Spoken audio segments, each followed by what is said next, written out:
రమ్మను చంద్రబాబు గారిని నమ్మన్నాడు అమ్మ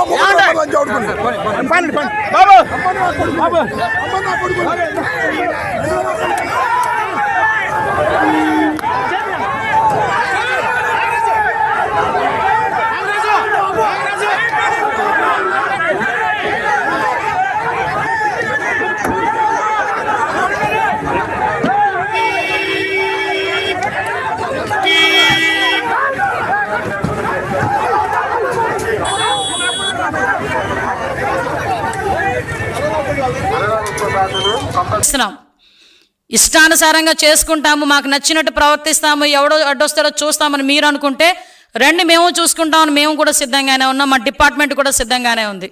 ఎవడు పడితే వాడు వచ్చి రోడ్ల మీదకి వచ్చి కత్తులు పట్టుకొని తిరుగుతామంటే చూస్తూ ఊరుకోవడానికి ఈరోజు మీరు కాదు, ఇక్కడ ఉన్నది సిబిఎన్. మళ్ళీ చెప్తున్నా, ఇక్కడ ఉన్నది చంద్రబాబు నాయుడు గారు. ఎట్టి పరిస్థితుల్లోని లా అండ్ ఆర్డర్ విషయంలో రాజీ పడే ప్రసక్తి లేదు. ఈ రోజుకి కూడా మేము చాలా ధైర్యంగా చెప్తున్నాం, క్రైమ్ రేట్ కూడా 4% మేము తగ్గింది. ఈరోజు మేము చేస్తున్న ప్రతి ఒక పక్క నుంచి అభివృద్ధి, ఒక పక్క నుంచి సంక్షేమం చేస్తూనే లా అండ్ ఆర్డర్ విషయంలోని కూడా ఫర్మ్గా ఉన్నాం. కాబట్టి ఈరోజు ఆంధ్రప్రదేశ్ని చూసి, చంద్రబాబు నాయుడు గారిని చూసి ఈరోజు అనేకమైన పరిశ్రమలు ముందుకు వస్తున్నాయి, పెట్టుబడులు పెట్టడానికి ముందుకు వస్తున్నారు, అనేకమైన ఉద్యోగ అవకాశాలు వస్తున్నాయి, గూగుల్ లాంటి డేటా సెంటర్లు వస్తున్నాయి. ఇవన్నీ వస్తుంటే చూసి ఓర్వలేక నీ రౌడీయిజంతో, నీ రౌడీ మూకలతో ప్రజల్ని భయభ్రాంతులకు గురి చేయడానికి ప్రయత్నం చేస్తే మేము చూస్తూ ఊరుకోవాలా? ఒక్కసారి ప్రజలు కూడా ఆలోచన చేసుకోవాలి. ఇంతకుముందు ఇదే రకంగా ఉన్మాదాలు చేసి అధికారంలోకి వచ్చి బాబాయ్ హత్యను అడ్డం పెట్టుకొని, బాబాయిని హత్య చేయించి దాన్ని అడ్డం పెట్టుకొని అధికారంలోకి వచ్చి ఎంతమంది ప్రాణాలని తీశారో మీకు కూడా తెలుసు, ఎన్ని ఉన్మాదాలు చేశారో మీకు కూడా తెలుసు, ఎంత అవినీతి చేశారో మీకు కూడా తెలుసు.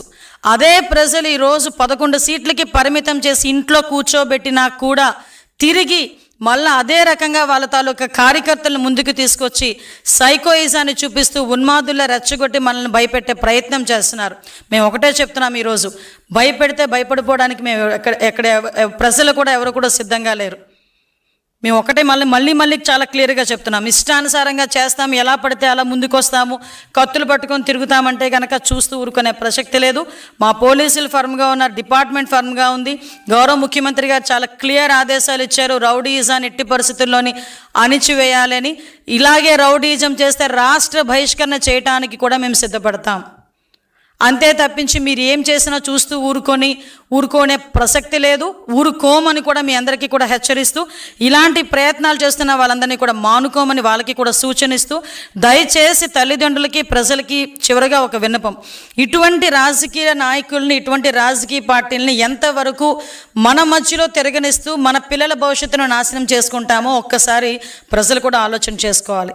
మళ్ళీ చెప్తున్నా, ఇలాంటి రాజకీయ నాయకులు వెనకాతల మన బిడ్డల్ని పంపించేటప్పుడు ఆ బిడ్డల తాలూకా భవిష్యత్తుకి భరోసా ఉండే నాయకుడు వెనకతలు పంపించాలి తప్పించి ఇలా కత్తులు పట్టుకుని తిరిగే నాయకులు వెనకతలు పంపిస్తే నీ బిడ్డ భవిష్యత్తు నాశనం అవుతుంది.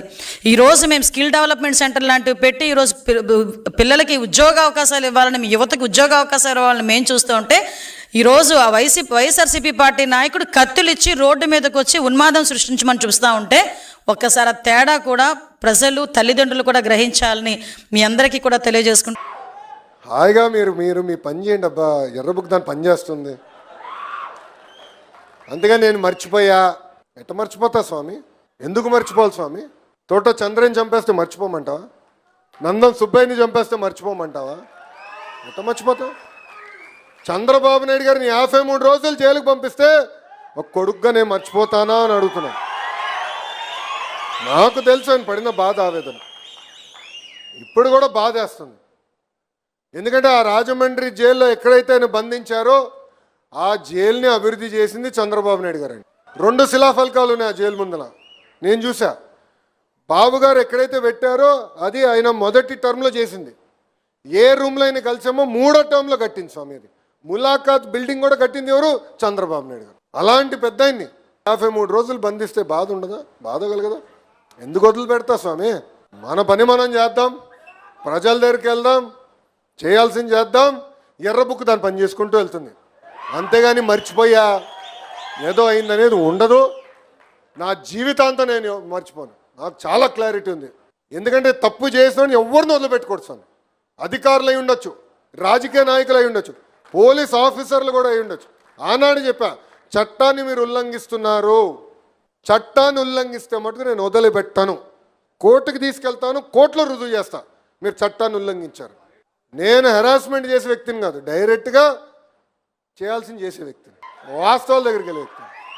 అభివృద్ధి దాన్ని పని చేసుకుంటూ వెళ్తుంది, సంక్షేమం దాన్ని పని చేసుకుంటుంది, రాజకీయం కూడా దాన్ని పని చేసుకుంటుంది. ఇంకొక ఆయన అంబాటి రాంబాబు, ఆయన పొళ్ళు కొరికాడంట. పొళ్ళుట తిక్కనా కొడక, పొళ్ళు ఓడగొడతారా రే? ఏంద పొళ్ళు? పోలీసులను చూసి ఏం చేస్తావా? ఏం చేస్తావు? అటో ఇటో తేల్చండి అని చెప్పే దమ్ము ధైర్యం నీకు కానీ ఆ కేసులో ఇన్వాల్వ్ అయిన ఎదవలకు అందరికీ ఎవరికైనా ఉందా అని నేను ప్రశ్నిస్తున్నా. లేదే, రారే, భయము. మళ్ళీ మీరు మా గురించి మాట్లాడతారు, మళ్ళీ మమ్మల్ని తిడతా ఉంటారు, కానీ మేము వింటా కూర్చోవాలా? నో. ఈరోజు నేను చెప్తున్నా, చంద్రబాబు నాయుడు గారి గురించి కానీ లోకేష్ బాబు గురించి కానీ మాట్లాడే పని అయితే ఫస్ట్ నీ కేసులు తెగదింపు చేసుకొని రా, కొట్టుకు పో. దమ్మున్న మగాడి అంటావు కదా, పో కోర్టుకి.